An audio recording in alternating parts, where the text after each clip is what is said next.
But, Sean, we're going to move on into our next team, and that is the Oregon State Beavers, a team that really, from the past of everything, if you've kept track with the Pac-12 North, it used to be you can get one thing correct. Oregon State would be at the bottom. They weren't at the bottom last year.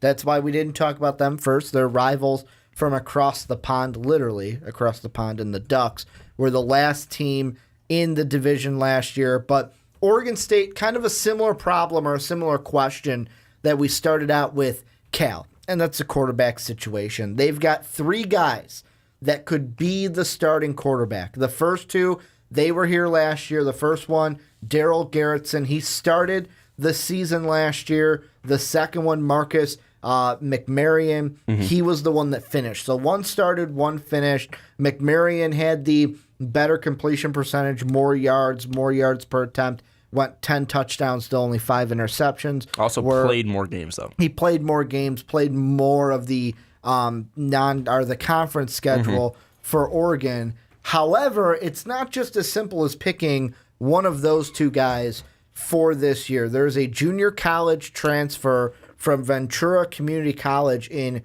Jake Luton, who he's 6'7", not 5'7", 6'7", which is huge, and he's got a tremendously strong arm. He's the guy that right now is the front runner, and offensive coordinator Kevin McGivern said it was a priority to identify a starter early on. However, that didn't happen. It didn't happen in spring, either during or immediately after spring practice.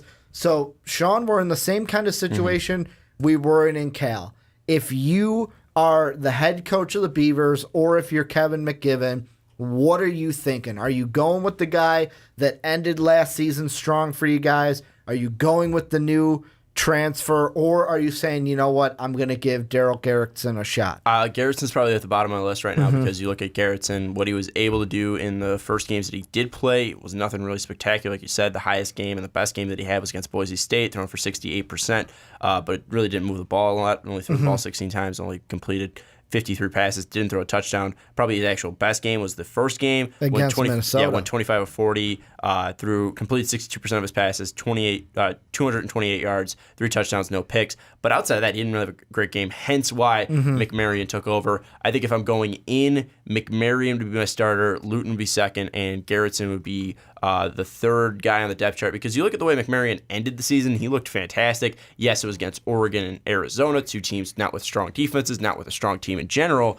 but still he was able to put up great games in those games. Against Arizona, only had 3 incompletions, threw for 265 yards, had 5 touchdowns over the air, no interceptions. And you look at the Oregon game, 13 of 20, 100 yards in the air, 65% completion percentage, had a touchdown, but he showed off his legs in that game, rushed for 81 yards on 11 attempts. So he was able to show not only his passing abilities in the Arizona game, but also his running abilities in the second game. And then I would put Luton there at second, because you look at him, he's a big body quarterback, 6'7", has the ability to run. When he was in Idaho before he went to Ventura, ran for 5 touchdowns there. And then also when he went to Ventura, I think he ran for 6 touchdowns there, ran for 175 on the ground, and then through the air, threw for 3,550 yards and through the air. 40 touchdowns. And 40 touchdowns. Dude, I am looking at these. Yes, but it's a JUCO team. I know. But still. But I'm looking at these stats. They go overall in conference. Was number 1 overall in completions, number 1 overall in attempts. I mean, 462 attempts on the season last year. Only 4th in completion percentage, though, at the 55.6. But he led the league in yards, led the league in yards per game, led the league in touchdowns, also led the league in interceptions, which wasn't good, at 15, and also led the league in pass efficiency at 143.1. I know it's a JUCO team. However, when I see stats like that, I kind of feel like this job is basically going to come down to Luton and McMaryion. Basically, the guy who ended last year strong, the new guy coming in, and part of me wants to see what Luton's got, because I see those numbers, Sean. And the thing that I look at... the body, too, 6'7". I mean, that is a huge body. And I know that we were talking about the That's Cal Brock the quarter, cock size. like we cockadoodle-doo, by the way. We were talking about the Cal quarterbacks are all 5'2". This is a guy that 6'2". I keep putting 5. I want to make him my height, Sean. They're I not want to feel Muggsy Bogues isn't out here throwing bullets. I want to feel like I could be a quarterback when I can't, when I'm only 5'8". But these guys 6'2", 6'7". Like he's 5 inches taller than the Cal quarterbacks that we talked about be a small forward. a moment ago. He could be a small forward. Again, in the I'm NBA. used to talking NBA. But this is a team 4-8, 3-6 in conference last year. I just say, part of me, unless McMarion does enough to wow me and say, you are the starter, I think I would just be like, you know what? Let's give it to the transfer. Let's see what he's got. Well, because anything could be better than 4-8. I think one thing when you look at it, I mean, I think probably the Portland State is where we will see some Luton just because it is Portland State. Whenever you have a Power 5 take on a team like Portland State, they're going to get rolled. So at least unless at some Luton's point, named the starter. I don't think he will be. I think McMarion, the way that he finished last season, he's a junior, has been there. Anderson knows him. I think ultimately Oregon State's going to go with McMarion. I think they should go with McMarion, but I think you'll at least see your first action. I think legitimately, unless McMarion gets hurt or Garrison gets hurt, one of them gets hurt. Barring injury, I think you're definitely going to see a taste of Portland State. And you're going to see a taste of Luton against Portland State because it's probably going to be a blowout. You can toss in Luton, see what he does. But maybe by that after the USC game, you get to those Colorado, Stanford, California, Arizona State, Oregon games. Maybe that's where Luton takes over because he's going against, and McMarion he's going against Washington State, Washington, USC, and Minnesota in a 4-game stretch. That's going to be tough right there. If he succeeds, probably going to keep his job. But if he flounders, if he looks bad, you're going to probably see the injection of Garrettson or Luton because, when we're talking about these past 3 teams, we have a lot of QB controversy here. We do have a lot of guys up in the air here, and I think we're going to see the chance of all of these guys playing, at least these 3 guys in Garrettson, Luton, and McMarion, just because, this Oregon State team might not be winning, and if they have 3 guys that are possible starters, why not try it out? And maybe one guy will give them the injection that they need of energy, of leadership, and I think that we're going to see probably all 3 guys, but I'd probably say McMarion's going to start it because he does have the dual threat ability that he possessed and showed in that Oregon game. Did you include Minnesota when you talked about that? Okay. I said Washington State, Washington, USC, and then I realized Minnesota was playing before him, so I threw Minnesota. The only reason I throw Minnesota in there now is because of who's their head coach now and how good I expect them to be this season and beyond and row the boat PJ Fleck. Yeah. But the thing that I noticed with Oregon, now Cal, and then Oregon State, the kind of one trend that we've had in all 3, easy beginning, hard middle, easy end.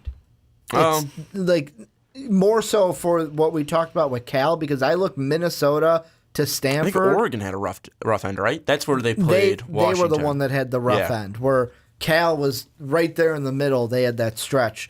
Oregon State's the same thing, where I could see them beating Colorado State, beating Portland State, and then I wouldn't be surprised from September 9th all the way to October 26th, just straight losses. Yeah. You're going up against, Minnesota is kind of like maybe, but I expect PJ Fleck 2 games, that 3rd game into the season to have his boys going, although they have a quarterback controversy that they have to figure out as well. But Washington State has their quarterback. They're a developed team. Washington's a college football playoff contender. So is USC. Colorado's going to be fighting to win the Pac-12 North yet again, and then Stanford's always a tough team. So I wouldn't be surprised if they lost all those. Then you get Cal, Arizona, which 2 winnable games, then Arizona State, Oregon, where I feel like they'll lose to Oregon this year. I think they'll flip the Civil War game, but the Cal, Arizona, Arizona State could be your 3 other winnable games where the most wins I see you getting this season are 5. I think there's possible 8 games they can win. I think they can obviously beat Colorado State and Portland State and start the season off 2-0. The 2 Arizonas, I think they could beat Arizona and Arizona State.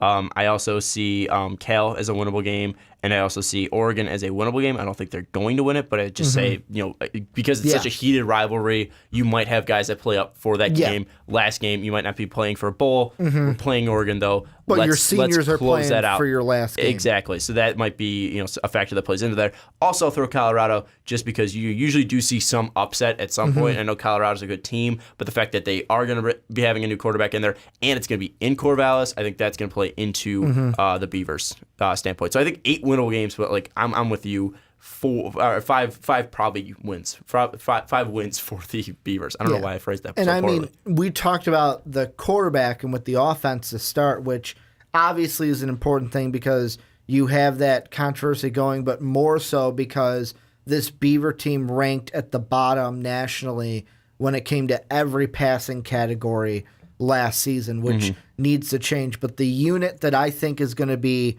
tested, well, really, let's be honest. And when I say bottom feeders, I mean the bottom half of the North. I don't mean it in a disrespectful way, but when we talk about these bottom feeders from last year in the Pac-12 North, the defense is the unit that is going to be tested the most this year. And I know Beaver fans are probably like, duh, Ricky, tell me something I don't know. Because you look at P.J. Fleck, he usually has an offense that is high-flying and likes to air the ball out. You have a Washington team that has a strong quarterback in Jake Browning and a strong running back. They have a strong offense. They have a strong team. They're going to get destroyed. You have USC, who possibly has the, right now, potential number 1 pick in the NFL draft. They have a top quarterback. I know we got to play the season. You have Colorado as a solid quarterback. You have Stanford that usually has a solid offense year in and year out. This is a team, even with Oregon, if Willie Taggart can get them back to form, if Cal can find an answer with any of the quarterbacks that we talked about with them, this could be a rough year for the Beavers to where I said possibly 5 wins, but realistically, maybe 3 or 4. Like, the only wins that I'm like for sure wins, Arizona, and then your 2 first down conferences in Portland State and Colorado. Cal, don't know. Like, if they develop by the end of the year, I think they'll be better than that. Arizona State, that's another, like, the Cal-Arizona State ones are the ones that I'm kind of on the balance beam where I'll give you the maybe 60-40 to where you can win that game, but I wouldn't be surprised if they lost it. I think one thing that you could see is that you look at the secondary. The secondary is very good. They're good last year. I think top 50 in all of the NCAA. And I think that they aren't going to be as bad as they were pressuring the quarterback. Only 18 sacks last year, which is brutal. I mean, you got to see that step up. And if they're able to put pressure on the quarterback, then that secondary is going to be able to pick off some balls, push the ball in the other direction, give chances to these quarterbacks. And it's not like we're talking about poor quarterbacks. It's just the fact that none of them have pulled away from each other. I think McMarion's a good quarterback. I think that, our boy, the transfer, Luton, I think that he has all the tools to become a great quarterback. I think it's just that, you need to put it all together. I think that this team could be a 5 to 7 win team. I don't think they're going to be as bad as you make it out to because they also have a running back in Ryan Nall who looks very good. And he's going to shoot for 1,000 yards. He had a really good season last year. I think that he's going to be building on that, and I think that's going to take pressure off McMarion. And if McMarion and him are able to run, I don't know how much they run the option, but maybe those two could be a pair that run the option. Maybe we'll see some sets where even McMarion, if he struggles throwing the ball, he might be able to be subbed in and still be useful to this team because he does have that running ability. And like we saw last year, he does have the ability to at least be accurate. So if he's able to use McMarion's sets, I think that you could bring in some change of pace here. So I think that this defense, they're going to improve. I don't think they're going to allow over 200 yards rushing per game because that's ridiculous to say that a college defense allowed 218 yards rushing per game and only have 18 sacks in their favor. I think this team's going to improve, and I think they're going to get to 5 to 7 wins. I don't think they're going to be as bad as you're making them out to be. That is like I think they're way better than Cal. The three wins. That is like push the panic button. That is the word. I don't think you go below 3 wins on the season. The most I see on this season is 5 or 6, and the 6 comes of do you win the Civil War game? Yeah.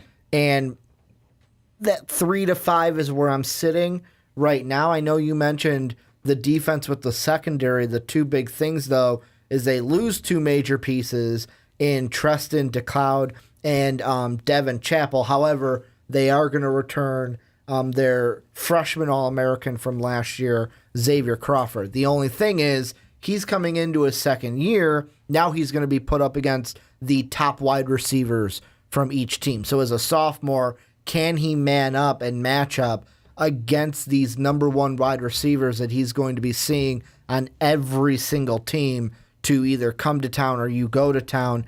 And one of the things I find interesting, I'm looking at the Athlon Sports preview for them, and it says here, head coach Gary Anderson verbalized his lofty defensive goals during the spring.